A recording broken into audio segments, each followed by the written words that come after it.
When choosing a camp, make sure to note the location that the camp is taking place.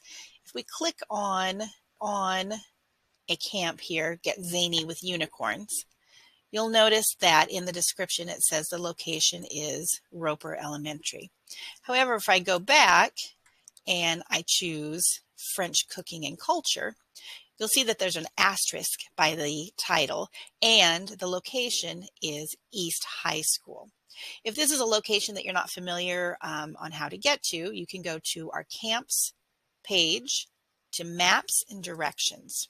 And there you will find not only the location for Roper Elementary, our main site, and the traffic flow map, but also locations for field trips and then the community sites. So for French cooking, it was East High School. So if I click on that, it will then take me to a page that shows the address and a map that I can then use to navigate to that location.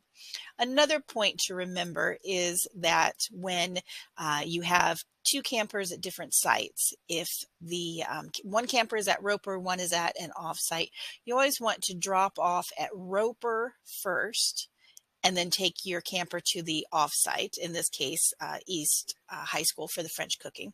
And then when it comes time to pick up, you will do the reverse. You will pick up at the off-site location first, and then come to Roper to pick up the camper that is there.